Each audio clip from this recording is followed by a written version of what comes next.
We're living in a day and age and a day and time where the world is in chaos. Not only is it in chaos, but we're living in a day and age where it seems as though those who at one point in time believed or put on form of a display of belief or seem to be all-knowing when it comes down to understanding Scripture, they themselves are in a panic mode.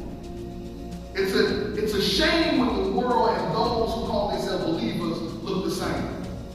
As we glance over the landscape, we're looking and we're in the Most High's eyes is roaming throughout the earth to try to find where are the true believers. When we get returned and go back to the ancient past, we have to go back and look pre-Israel to understand what the Father is trying to get to us on today. In order to understand the ancient past, we have to understand that yes, the Torah existed orally. Also, it was written down or codified again during the time of Moshe. But we also have to understand one thing as one component. It doesn't matter how much of Torah you keep if you don't have faith. Faith is a major important part. I know that's a word that's kind of used loosely. We hear it throughout Christendom, we hear it all throughout the world, and everybody that's in some form of religion has faith, or they say that they have faith. But what does it look like? What does faith actually look like? I believe that faith actually looks and put on display when you're tested in your most defining moments. When you're asked to do something out of the norm. Everybody can say that they believe until they're faced with something. Many of us say that we believe, but yet when it comes down to dealing with our jobs, we lose our job, it seems as though we slack the bread.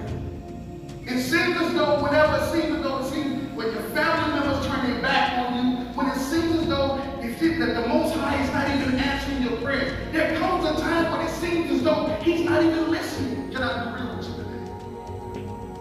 Many of us in here have been in a defining moment where we felt as though the Creator wasn't even listening to us.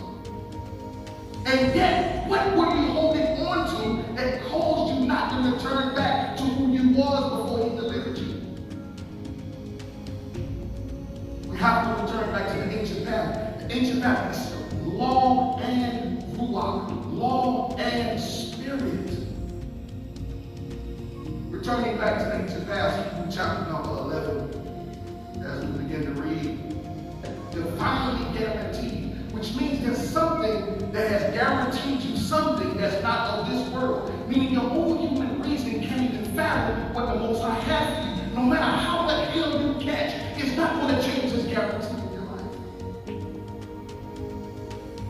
Divinely guaranteed, and the evidence of things not seen. Returning back to the ancient path, things that they were asked to do, they didn't see it before they were asked to do it. Which means challenges are going to come. We're going to be faced with so many different things. If it's not corona, it may be met with debt. Bills, if it's not debt, it may be faced with someone dying. Over the past 2 months, I've experienced more in just close friends of losing mothers, losing fathers and friends, and different things of that nature. And they're all seeking a solution and a question. They're all questioning themselves. How do you empower your family and friends if you yourself don't even believe the things that you need? How? It's impossible. This kind of faith, which means that there are also other levels of faith, but it's different from this particular kind of faith. When your whole entire being trusts in where the Most High is guiding you, even when it seems as though it's cloudy, you still hold on to something of this kind of faith. I see Paul or Shaul writes, even in Corinthians, he even talks about the gift of faith. I mean, some people ain't not going to believe like you, but even when they don't believe like you still have to have that level of belief to pull them through the fire. For by this kind of faith, the men of old gained divine approval. The men of old gained divine approval by this kind of faith. So there's some levels of faith that moves y'all. And it was divine, this type of faith,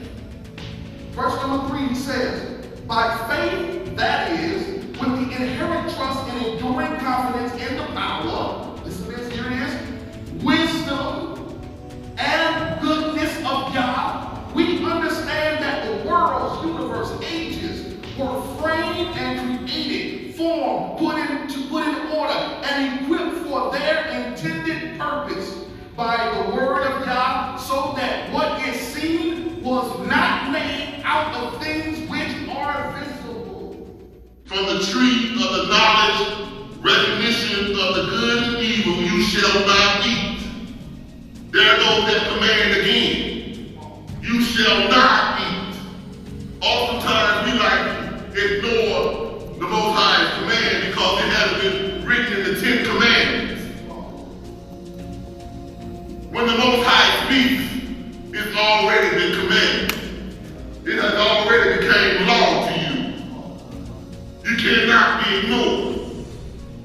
And it goes on to say, but only from the tree of knowledge of recognition of good and evil you shall not eat.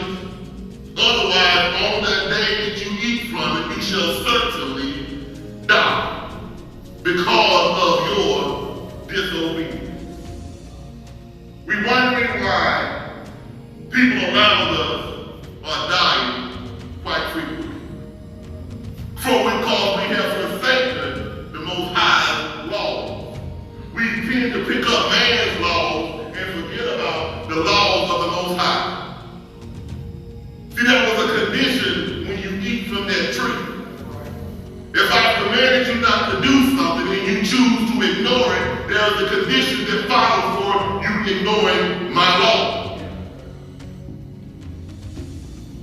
So again, it goes back to the definition of it when I gave you the definition of the law or Torah. He gave direction, he gave instruction, and he gave the law of that land. See, this is only one example of the commandments that he spoke orally. Genesis 26:5 says, Abraham obeyed my voice. And those commandments must have, if he obeyed my voice and kept my charge, my commandments, my statutes, and my law. But what that tells you is, even before Moses, there were commandments, there were statutes, there were laws to be abided by. So since Abraham obeyed God's voice and kept his commandments hundreds of years before Moses, then surely those commandments must have been known before Mount Sinai. Now we take a look at the written laws. Along comes Moses.